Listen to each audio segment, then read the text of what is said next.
सभी को नमस्कार। मैं प्रतीक्षा सेन, सहायक प्राध्यापक प्राणिशास्त्र, उच्च शिक्षा विभाग मध्य प्रदेश। मैं वर्तमान में स्वामी विवेकानंद गवर्नमेंट कॉलेज भोपाल में कार्यरत हूँ। आज इस प्रशिक्षण के माध्यम से मैं आपको प्राणिशास्त्र प्रयोगशाला के संचालन एवं प्रबंधन के बारे में कुछ जानकारी देने आई हूँ। हम सीखेंगे कि सुरक्षा मानकों, उपकरणों के रखरखाव, नमूनों के प्रबंधन और प्रयोगशाला की प्रक्रियाओं के संचालन को व्यवस्थित और कुशल किस तरह से बनाया जा सकता है।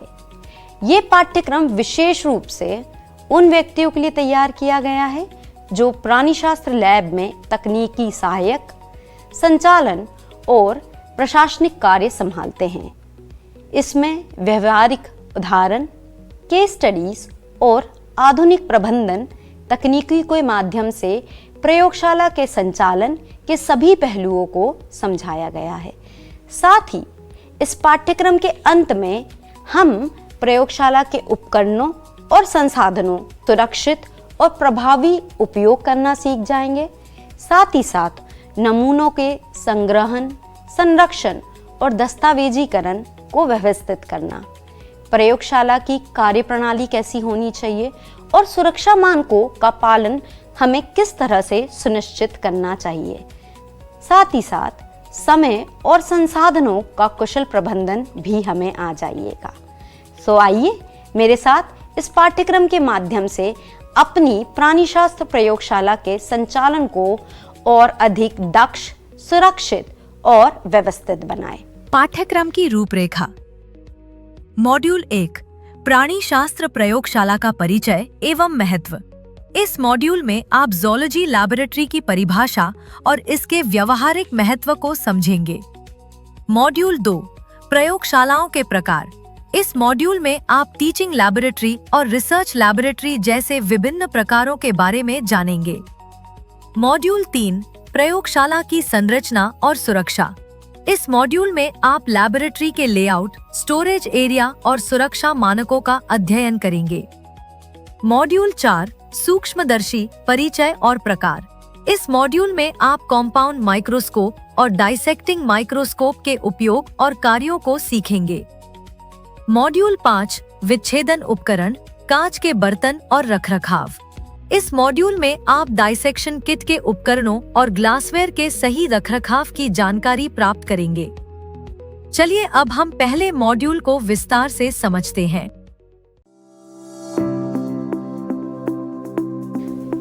सबसे प्रथम मॉड्यूल में हम बात करेंगे कि जो प्राणिशास्त्र प्रयोगशाला होती है वो क्या होती है, किस तरह से वो संचालित होती है। ये जो मॉड्यूल है ये मुख्यतः स्नातक, स्नातकोत्तर एवं जो भी शोध करता है उन्हें किस तरह से अपनी लैब का रखरखाव रखना चाहिए और साथ ही साथ कितनी प्रोडक्टिविटी बढ़ सकती है अगर हम अपनी प्राणिशास्त्र लैब को एक वे में संचालित करें। प्रयोगशाला क्या है उसकी शिक्षा से सबसे पहले मॉड्यूल में मैं आपको परिचित कराना चाहूंगी। इसका बहुत ही स्पष्ट उदाहरण अगर मैं बात करूं तो हम इसके महत्व को समझेंगे। महत्व के साथ साथ हम इसके प्रकार पहचानेंगे कि कितनी प्रकार की हमारी प्रयोगशालाएं होती हैं, प्राणिशास्त्र की भी कितनी प्रकार की प्रयोगशालाएं होती हैं। साथ ही साथ सुरक्षा, अनुशासन तथा वैज्ञानिक दृष्टिकोण से हम अपनी प्रयोगशाला को कैसे डेवलप कर सकते हैं। तो अगर मैं बात करती हूँ प्रयोगशाला, ठीक है, तो ये सिर्फ एक कमरा नहीं है, ठीक है, उपकरणों का संग्रह नहीं है, किंतु ये एक व्यवहारिक ज्ञान है। ये एक व्यवहारिक ज्ञान का केंद्र है। कक्षा में पढ़ाया गया जो भी सिद्धांत रहता है, जब विद्यार्थी प्रयोगशाला में स्वयं देखकर, छूकर और प्रयोग करके समझता है तभी वास्तविक सीख होती है। इसलिए कहा जाता है प्राणिशास्त्र में सिद्धांत की आत्मा प्रयोगशाला में बसती है।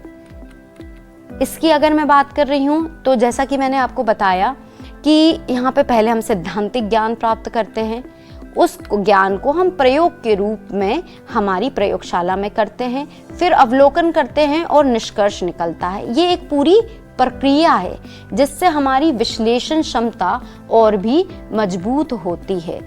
अब इसकी ज़रूरत क्या है, ठीक है, अगर हम बात करते हैं तो प्रयोगशाला को बेहतरीन तरीके से विकसित करने से हम क्या बोल सकते हैं कि विद्यार्थी केवल प्रयोग नहीं करेगा लेकिन अनेक जीवन उपयोगी कौशल भी सीखेगा, जैसे कि माइक्रोस्कोप का सही उपयोग, सूक्ष्मदर्शी जिसे बोला जाता है, माइक्रोस्कोप इंस्ट्रूमेंट को प्रॉपर्ली यूज करना, slide preparation, identification of the specimens, data record करना, as well as the discipline of laboratory. So basically these are the motive of this module that you learn कि किस तरह से हम अपना lab को मेंटेन कर सकते हैं, प्लस जो भी मेंटेनेंस कर रहे हैं हम वो कैसे हमारे साइंटिफिक रिसर्च आउटपुट को एनहांस कर रहा है।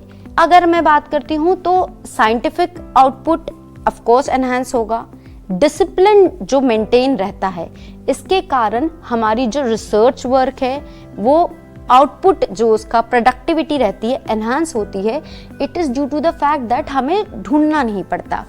प्रयोगशाला को आप एक अगर मैं बहुत ही छोटे एग्जांपल से समझाना चाहूँ तो आप ये देखिएगा, जिसका किचन जितना अच्छा सुंदर इन द सेंस जितना मेंटेन रहता है उसका खाना उतने जल्दी ही बन पाता है।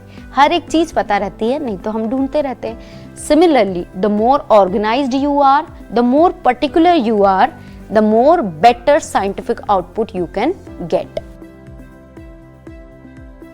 इस मॉड्यूल में हमने जाना कि ज़ूलॉजी लैबोरेटरी केवल उपकरणों का संग्रह नहीं बल्कि व्यावहारिक ज्ञान का केंद्र है, जहां विद्यार्थी अवलोकन और विश्लेषण जैसे कौशल सीखते हैं। चलिए अब बढ़ते हैं अगले मॉड्यूल की ओर।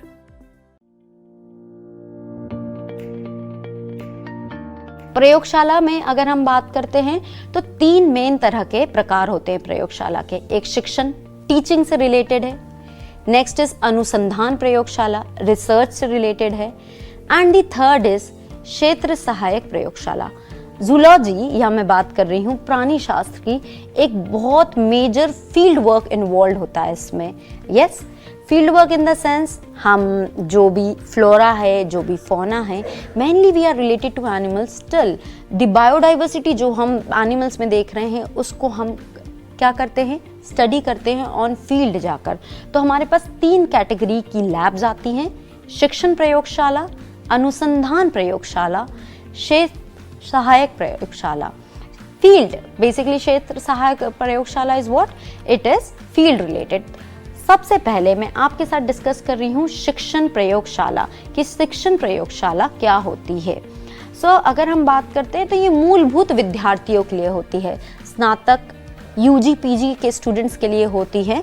और इसमें हम क्या बोलते हैं, हम चार्ट्स हो, मॉडल्स हो, माइक्रोस्कोप्स हो, ठीक है, different type of microscopes. For example we can see the compound microscope, the dissecting microscope, the binocular microscopes. इन सब के थ्रू स्पेसिमेंस को कैसे देखना है, परमानेंट स्लाइड्स को कैसे देखना है, उनकी स्टडी कैसे की जाती है, जिसके कारण शैक्षणिक नींव जो हो वो मजबूत की जा सके स्टूडेंट्स के लिए। मीन्स यहाँ पर हम कोई भी तरह से स्टूडेंट्स को वंचित नहीं रख रहे हैं कि वो जो नेचर में हो रहा है उसको अपनी आंखों से देख सके। जैसे हम समसूत्री और अर्धसूत्री विभाजन की बात करते हैं, समसूत्री और अर्धसूत्री विभाजन की जो परमानेंट स्लाइड्स आप देखते हैं, ठीक है, स्लाइड प्रिपरेशन भी एक बहुत बड़ा अपने आप में अगर हम बात करते हैं तो एक जो रहता है प्रोसेस होता है, ठीक है। हम वो परमानेंट स्लाइड्स की हेल्प से बहुत ही माइन्यूट स्ट्रक्चर्स देख सकते हैं हमारे कॉलेज लेवल पे। तो मूलभूत जो भी चीज़ें शैक्षणिक चीज़ें करवाई जा सकती हैं वो करवाई जाती हैं। किस लेवल पे हम बोल सकते हैं, सबसे पहले लेवल पे, that is the teaching lab. Next हम किसकी बात करते हैं, अनुसंधान प्रयोगशाला, जो कि उन्नत शोध कार्यों का केंद्र होती है। Okay, whenever you go for higher studies, जैसे कि हम बात करते हैं पीजी में डिसर्टेशन होता है, जब भी हम बात करते हैं पीएचडी करना है, किसी प्रोजेक्ट पर काम करना है, कोई परियोजना कार्य करना है, किसी तरह का शोध प्रबंधन करना है या कोई नवीन वैज्ञानिक नवाचार लाना है, तो जो हमारी अनुसंधान प्रयोगशाला है, द रिसर्च लैब, ये उसको जन्म देती है। हमने पहले देख लिया शैक्षणिक प्रयोगशाला, दूसरा हमने देख लिया अनुसंधान प्रयोगशाला, तीसरा हम आ जाते हैं क्षेत्र सहायक प्रयोगशाला पे। क्षेत्र सहायक प्रयोगशाला की अगर मैं बात करती हूँ तो ये क्या है, मैदानी अध्ययन से जुड़ी रहती है। It is mainly related to field work और दी फील्ड प्रोजेक्ट। बेसिकली हम बात कर लेते हैं कि it is related to field. यहाँ पर अगर हम बात कर रहे हैं तो नमूनों को संग्रह किया जाएगा, जो भी हम फील्ड में देखेंगे, कुछ सैंपल्स कलेक्ट करेंगे, उनका संग्रह करेंगे, एज वेल एज जो भी चीज़ें हमारी ये जो क्षेत्र सहायक प्रयोगशाला है इनमें पहचानी जाती हैं, वो संरक्षण में भी बहुत सहायक होती है। जैसे कि भोपाल में आपको पता है वन विहार है, संरक्षित जगह है। क्यों? ऐसी कौन सी स्पीशीज मिलती है, कैसे जानवर मिलते हैं, आप ज़रूर पता करिएगा, ठीक है। सो विशेष रूप से अगर हम बात कर रहे हैं, जो क्षेत्र सहायक हमारी प्रयोगशाला है वो जैव विविधता और पारिस्थितिक अध्ययन में महत्व रखती है, या जैव विविधता और पारिस्थिति को समझने के लिए और ऐसे एरियाज को मार्क करने में हेल्प करती है जो कि हमारे बायोडाइवर्सिटी को मेंटेन रख सके। इस मॉड्यूल में हमने शिक्षण, अनुसंधान और क्षेत्र सहायक प्रयोगशालाओं के प्रकार, उनके उपयोग तथा प्रयोगशाला की संरचना और सुरक्षा व्यवस्थाओं को जाना। चलिए अब बढ़ते हैं अगले मॉड्यूल की ओर।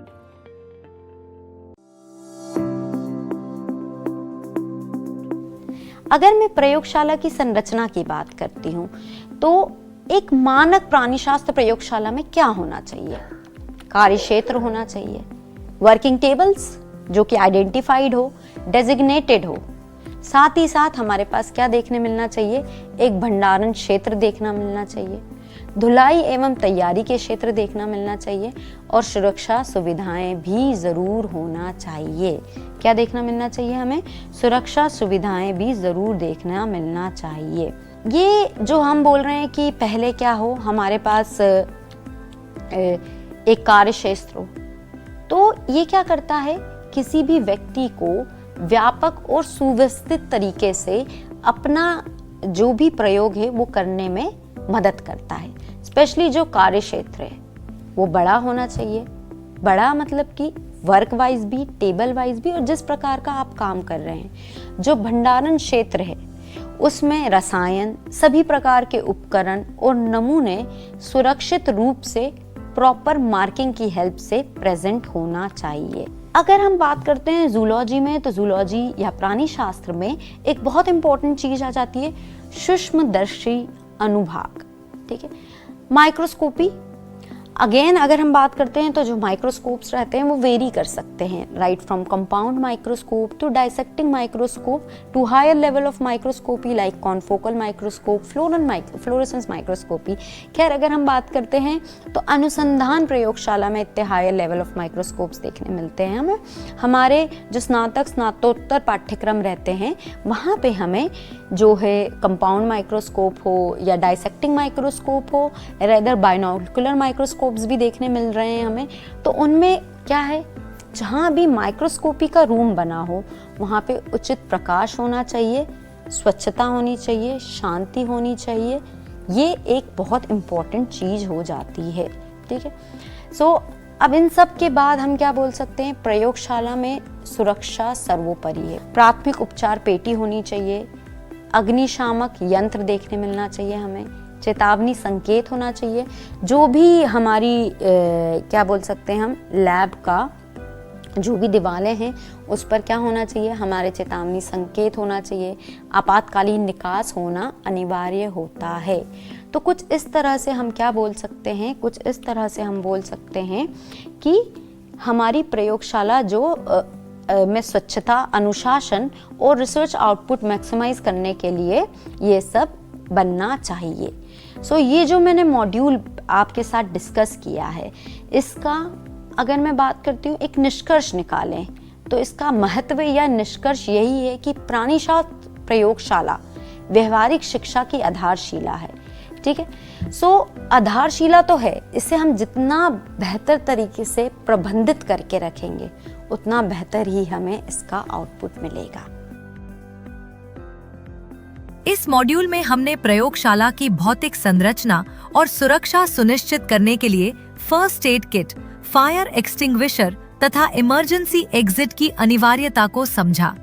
चलिए अब बढ़ते हैं अगले मॉड्यूल की ओर।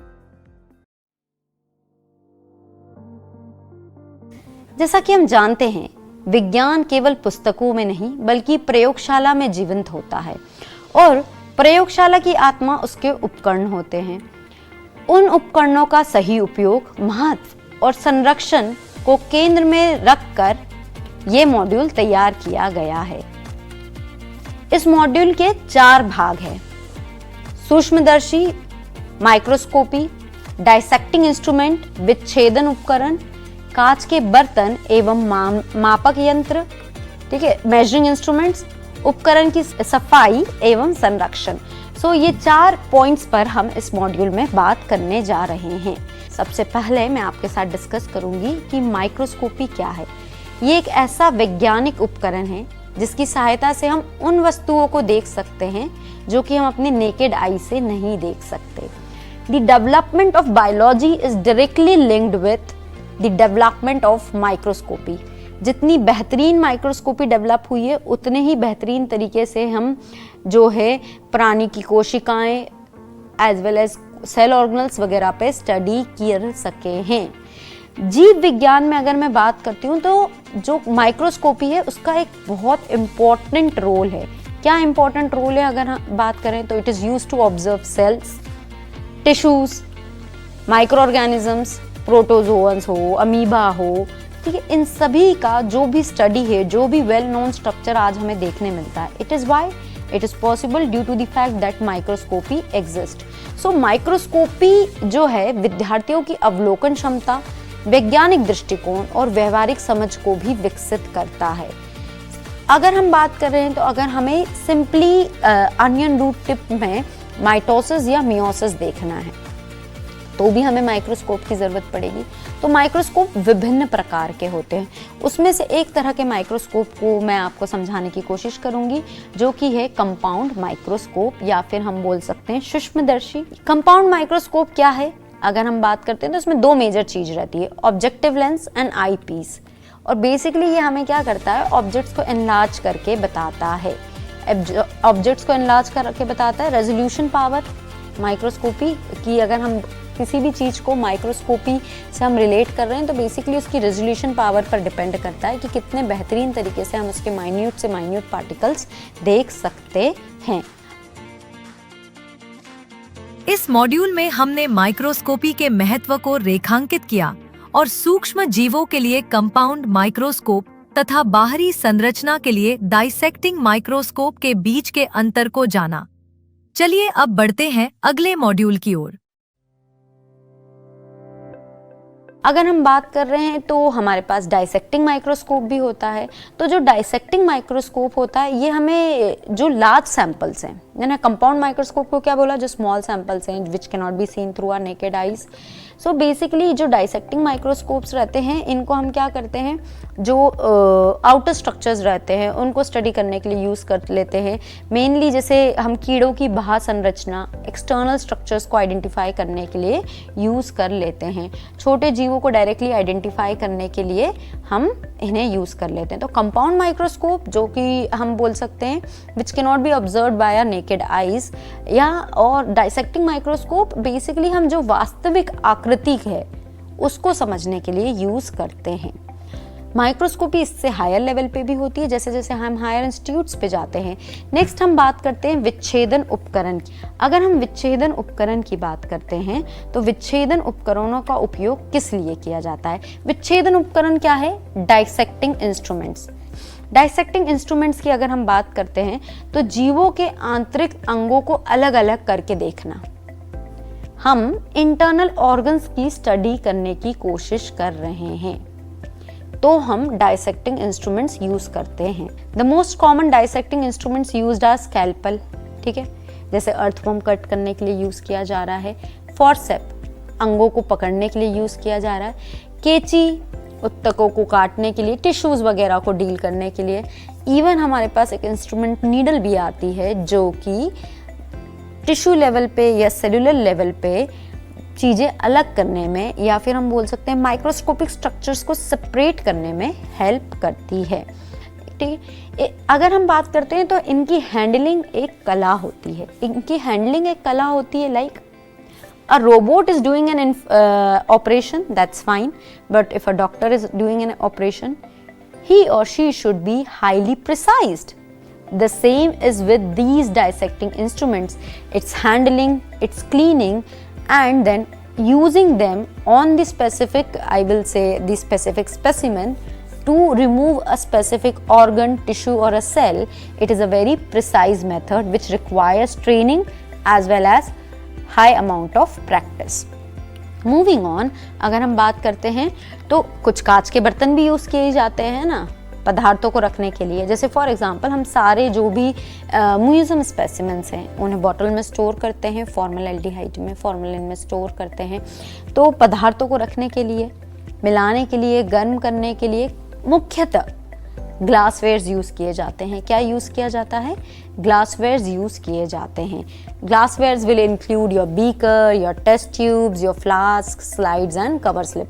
अगर हम कांच के बर्तन की बात करें तो ये पारदर्शी होंगे ऑफ कोर्स, जिसके कारण हमारा अवलोकन जो ऑब्जर्वेशन है that should be very easy. So basically glasswares will be used.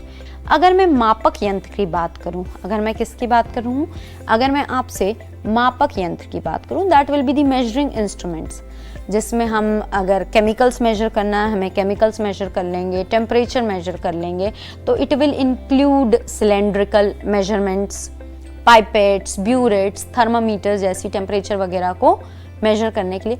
तो मतलब हम ये जो इंस्ट्रूमेंट्स हैं ये क्या कर रहे हैं, ये सटीकता पर ध्यान दे रहे हैं और लैब में जो भी काम हो रहा है उसे क्या बना रहे हैं, विश्वसनीय बना रहे हैं। अगर हम बात करते हैं आगे चलकर कि उपकरणों की सफाई कैसे की जानी चाहिए, अब हमने बात करा कि हमारे पास बहुत सारे ग्लासवेयर्स हैं, हम कैसे बना सकते हैं, क्या कर सकते हैं। अब हम बात करते हैं कि उपकरणों की सफाई कैसे की जानी चाहिए। उपकरणों की सफाई करने के लिए अगर हम बात करते हैं तो तुरंत उपकरणों को धो लेना चाहिए, है ना। डिटर्जेंट से साफ़ हो सकते हैं, स्वच्छ पानी से, या और अच्छी तरह से अगर हम बात करते हैं अभी तो we use hot air ovens, okay, we use milky water to wash them and dry them. Even before using हम उन्हें ऑटोक्लेव भी कर सकते हैं। इवन बिफोर यूजिंग हम उन्हें क्या कर सकते हैं, हम उन्हें ऑटोक्लेव भी कर सकते हैं। अब उपकरणों का संरक्षण भी जरूरी है। संरक्षण मतलब कि उसका रख रखाव, देखभाल, जिसके कारण उनकी आयु जो है वो बढ़ जाए हैं। जैसे सूक्ष्मदर्शी को हमें ढककर रखना चाहिए, सही स्थान पे रखें, नमी और धूल से उन्हें बचाएं, समय समय पे साफ सफाई करें, रख रखाव करें उसका। इसी तरह से अगर मैं बात करती हूँ तो इस मॉड्यूल के माध्यम से मुझे उम्मीद है कि आपको प्रयोगशाला में जो बेसिक इंस्ट्रूमेंट्स हैं उनके बारे में ज्ञान मिल गया होगा। सफाई एवं संरक्षण से उपकरण सुरक्षित रहेंगे और प्रयोग प्रभावी होगा। इस मॉड्यूल में हमने डाइसेक्शन के लिए स्कैल्पेल और फोर्सेप्स जैसे उपकरणों का उपयोग और ग्लासवेयर की सफाई तथा ऑटोक्लेव के माध्यम से सही मेंटेनेंस की विधियां सीखी। चलिए अब बढ़ते हैं निष्कर्ष की ओर। ज़ूलॉजी लैबोरेटरी सैद्धांतिक ज्ञान को व्यावहारिक प्रयोगों से जोड़ने का एक महत्वपूर्ण माध्यम है। शिक्षण, अनुसंधान और क्षेत्र सहायक प्रयोगशालाएं अलग अलग उद्देश्यों की पूर्ति करती हैं, जो छात्रों की पढ़ाई से लेकर उच्च शोध तक विस्तृत है। एक आदर्श प्रयोगशाला में वर्किंग टेबल्स की सही व्यवस्था और सुरक्षा के कड़े इंतजाम होना अनिवार्य है। जीव विज्ञान में माइक्रोस्कोपी का विशेष महत्व है, जो हमें नग्न आँखों से न दिखने वाले जीवों का अध्ययन करने में सक्षम बनाती है। उपकरणों और ग्लासवेयर का सही रखरखाव और ऑटोक्लेव का उपयोग प्रयोगशाला की दक्षता को बनाए रखने के लिए आवश्यक है। मुझे उम्मीद है इस मॉड्यूल के माध्यम से आपको ये बातें समझ में आई होगी। आशा करती हूँ कि ये जानकारी आपके लिए उपयोगी सिद्ध होगी। इस संबंध में हमने एक प्रश्नोत्तरी भी तैयार की है। इनका उत्तर देने के बाद आपको एक प्रमाण पत्र प्राप्त होगा जो आपके लिए उपयोगी होगा। धन्यवाद।